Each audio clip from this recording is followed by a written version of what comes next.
মোহাম্মদ সাল্লাল্লাহু আলাইহি ওয়াসাল্লাম ব্যথা অনুভব করছে বলে একরা আপনি পড়েন। নবী কয় আনাবি কারি, আমি পড়তে জানি না। আবার তৃতীয় চাপ দিয়া কয় একরা, ও নবী তুমি পড়ো। নবীজি এবারও বলে আমি পড়তে জানি না। এরপরে জিব্রাইল সরাসরি আল্লাহর তরফ থেকে 5টা আয়াত নবীকে শুনে দিয়েছে। নবীজির উপর প্রথম ওহী আসলেন আল্লাহর নবী এর আগে তো আর ওহী পায় নাই। সূরা আলাকের এই 5টা আয়াত যখন আল্লাহ তাআলা নবীর কাছে পাঠায় দিয়েছেন জিব্রাইলের মাধ্যমে, নবীজি ওহী পাওয়ার পর আল্লাহর নবী সরকারে দো আলম শরীরটা কম্পন শুরু হয়ে গেছে। বুখারীর বর্ণনার ভিতরে আছে নবীজি এবার পাহাড় থেকে নামলেন, নাইমা ঘরের দিকে যায়।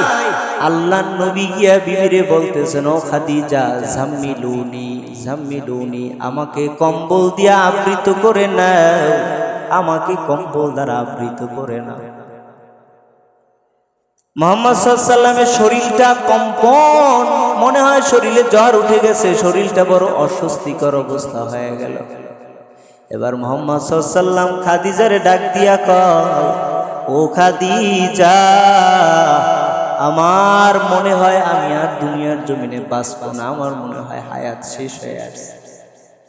খাদিজা ডাক দিয়া কয়, পয়গম্বর, আপনাকে আমার আল্লাহ এত সহজে শেষ করে দিতে পারে না। কারণটা কি বলে, আপনার ভিতরে 5টা গুণ আছে, ওই গুণের কারণে আল্লাহ আপনার ধ্বংস করবেন না। 1 নাম্বার, আপনি কখনো আত্মীয়তার সম্পর্ক নষ্ট করেন না। সুবহানাল্লাহ। বোঝা গেল আত্মীয়তার সম্পর্ক যদি ঠিক রাখে তার হায়াত বাড়ে। 2 নাম্বার, ও নবী গো, আপনি তো মেহমানদের মেহমানদারি করান, আল্লাহ আপনার ক্ষতি করবে না। ও নবী গো, আপনি তো অভাবীর অভাব দূর করেন, আপনার ক্ষতি আল্লাহ করবেন না। ও নবী গো, আপনি তো দুর্বলের বোঝা বহন করে নিয়ে যান, আপনার ক্ষতি আল্লাহ করবে না। যেই মানুষ বিপদে পড়ে আপনি মানুষের বিপদে পার্শ্বে গিয়া দাঁড়ান, আপনার ক্ষতি আল্লাহ তাআলা করবে না। 5টা গুণের কথা বলে সান্ত্বনা দেন। আর এমন যদি আমাদের হইতো, মনে হয় অনেকের বিবিরাই আরো বলতো, ভূতে মনে হয় ধরছে, এইবার আর হারণ নাই। মুহাম্মদ সাল্লাল্লাহু আলাইহি ওয়াসাল্লামের বিবি কয়, নবী গো, আল্লাহ আপনারে ঠকাবেন না, আল্লাহ তাআলা আপনারে মুসিবতের ভিতরে ফালাবেন না। কারণ আপনি না আত্মীয়র হক আদায় করেন, মেহমানের হক আদায় করেন, অভাবীর অভাব দূর করেন, বিপদে আছে তার বিপদে উদ্ধারের জন্য সহযোগিতা করেন, দুর্বল মানুষটার বোঝা আপনি আগায়া দেন। আল্লাহ কোনো অবস্থাতে আপনার ক্ষতি করতে পারে না। রাত্রিবেলা চলে গেল, কোরআনুল কারীম নাজিল হয়েছে রাত্রে। কোন রাত্রে? বলে রমজান মাসের 21শে রমজান সোমবারের রাত্রে কোরআন নাজিল হয়েছে। কোরআনুল কারীম যে রাত্রে নাজিল হয়েছে কথা আল্লাহ কোরআনে বলছেন, ইন্না আনজালনাহু ফি লাইলাতিল কদর। কোরআনুল কারীম রাত্রে আমি আল্লাহ তাআলা পাঠিয়েছি। কোরআন যে রমজান মাসে আসছে সে কথা আল্লাহ কোরআনে বলে দিয়েছেন, শাহরু রমাদানাল্লাযী উনজিলা ফীহিল কুরআন। এ কোরআন মাস, এটা তো সেই কোরআন যার রমজান মাসে আমি আল্লাহ নাজিল করেছি। রমজান মাসে রাত্রিবেলা কোরআনুল কারীম আসছে। নবীজি রাত্রিবেলা ঘরে ফিরিয়ে গেছে, নবীজির শরীরটা কোনো সান্ত্বনা নেই। সকাল যখন হয়ে গেছে, খাদিজা এবার কয়, পয়গম্বর, আপনি একটু চলেন, আমার চাচাতো ভাই আছে ওরাকা ইবনে নওফল, তার কাছে আপনারে নিয়ে যাই।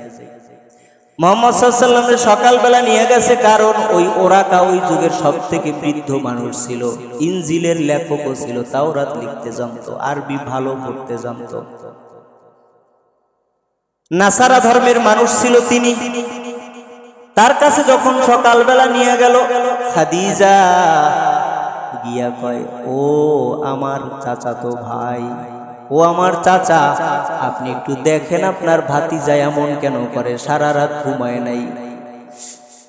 এবার ওরাকা জিজ্ঞেস করে, ও মুহাম্মদ সন্তান, তুমি একটু আমার কাছে বলবা কি কি কারণে তুমি এমন করতেছো, কি কারণে তোমার শরীরটা এমন প্রকম্পিত হচ্ছে, তোমার শরীরটা কেন অসুস্থ হয়ে গেল, কারণটা আমাকে বলো। এবার মুহাম্মদ সাল্লাল্লাহু আলাইহি ওয়াসাল্লাম বলে, চাচা যান, আমি ওই হেরা গুহায় দীর্ঘদিন ধ্যান করতেছিলাম, 6 মাস যাবত। ধ্যান করতে করতে গত রাত্রিবেলা আমার কাছে একটা ফিরিস্তা এসে আমারে দাঁড় করায় কয়, এ করো, তুমি পড়ো। টোটাল ঘটনাটা বর্ণনা করে ওরা কার কাছে। ওরা এবার চিন্তা করে কয়, ওরে মুহাম্মদ,